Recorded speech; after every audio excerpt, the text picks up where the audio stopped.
when you think of Britain, what do you visualise to be particularly British?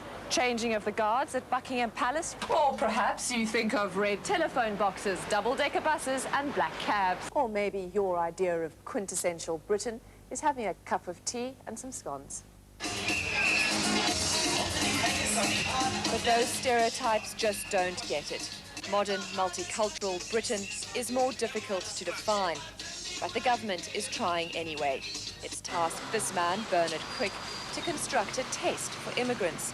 They'll have to pass it in English before being granted citizenship. And if they can't speak English, the government will give them free lessons. We'll be trying to give a fairly accurate description of British customs and habits. Now, that will have to be at some level of generality because, after all, they vary in different parts of the country.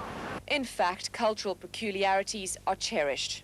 If your good cameraman called me love in London, I would punch him, but in Derbyshire and South Yorkshire, that is how men talk to men.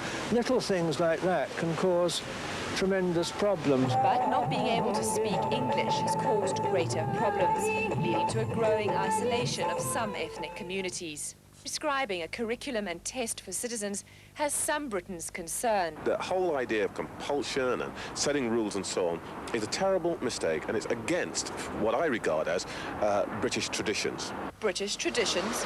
Well, that's the whole problem. Even the British are unsure of what being British means. Being British mean for me? Good question. Being British means being kind of united, individual though, at the same time. I think I feel more European than British. I'm proud to be British in the sense that, you know, I feel like I belong here. The proposed citizenship test is still being drafted. Until it is instituted, perhaps the only real test of Britishness is if you can stomach a warm beer on a cold day. Robin Kerno, CNN, London.